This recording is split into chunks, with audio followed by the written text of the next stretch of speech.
Alright guys, back with the single turbo G8 GXP build. I'm just going to do a quick update on what's been happening. So for those guys who want to run a ZL1 rear diff on a G8 with aftermarket sways and supercar coils, this is what I came up with. So as you can see, like, it moves the sway bar out to somewhere like over here. There's like a bolt that goes through for your link. So I put the canister on the old sway bar link, or the other type of suspension. I can't remember what it is, FE6 or something like that. And I just used it's almost like a fuel filter kind of clamp. And as you can see, it's solid. It's not going to go anywhere. And that way, when you have your tire on here, you can still reach around and then you can still adjust your suspension. So, and it actually came out pretty clean. Like, I got an iBox sway bar, and you know, I've had some clearance issues, so I had to make like a spacer to just move the bar out so it wouldn't contact the actual drive shafts. And then as for what everybody cares about, as for the actual turbo kit, we made a lot of progress. We're getting it all done here. Sorry if I'm walking around. Bring it down here for a bit. So you'll probably see like almost a complete kit now. So this is it. So as you can see, it's a very clean kit. This is the manifold all built up going into here with the 50mm Wastegate by TurboSmart. Got the Borg Warner S400, 4-inch downpipe. So I don't know many guys that have run over 3-inch on having the exhaust coming down past the actual steering arm and stuff. So yeah, 4-inch downpipe with an electric cutout. Then it goes to 3-inch to your like factory exhaust. Nice stainless intake, comes down. We got Treadstone R intercooler. Heard nothing but good things about these, and you know, I didn't want to really spare any expense, and Kevin really recommended we go with this intercooler.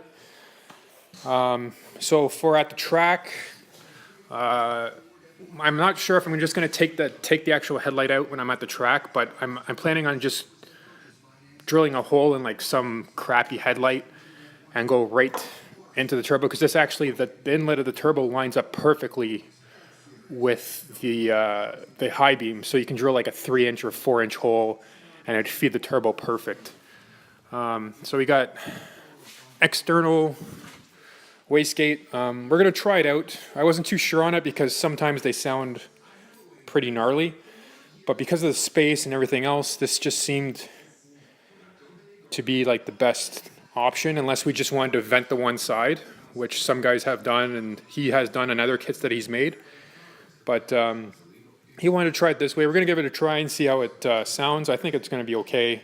Worst case scenario is that we'll end up coming up with like some type of changing the downpipe for the wastegate back into the exhaust somehow. How we're going to do that, I don't know, but we're going to try it out.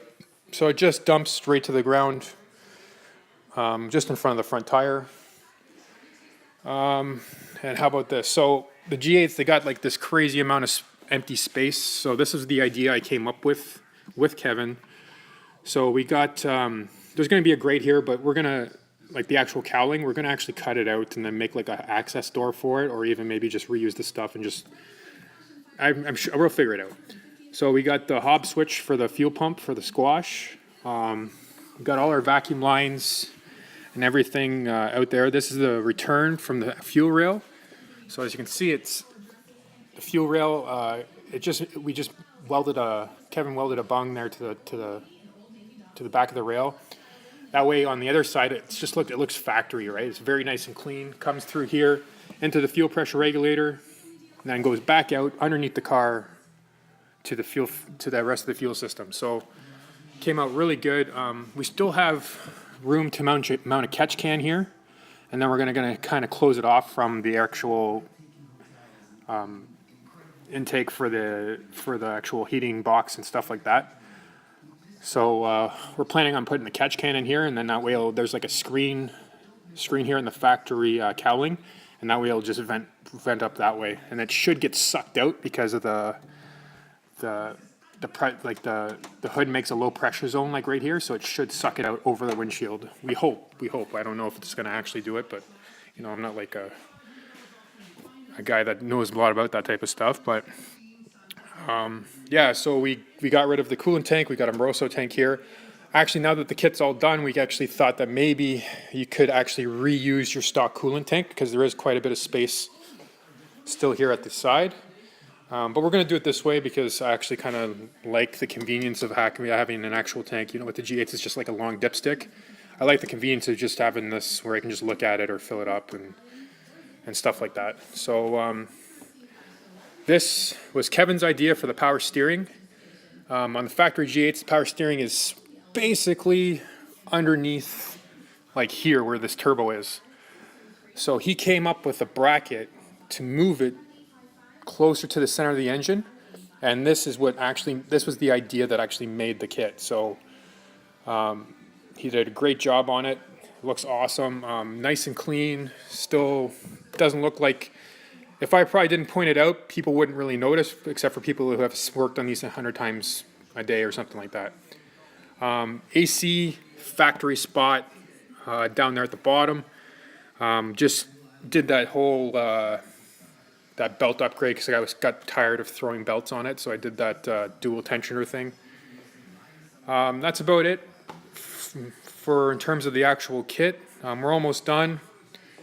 Got a little ways to go, just little things like finishing, obviously putting all the cowling back on and everything like that, but all the bumper stuff and fits and stuff like that. So hopefully the next update I give, we'll have it started and maybe even go for a drive in it. So yeah, that's it for now, guys. It's all it's coming along. You know what I mean? I'm getting excited. I'm hoping we can have it done in the next few weeks, and then I can actually start to drive this thing, break it in, and then we'll start dialing it in for some big power. So, all right. So hope you enjoyed the video.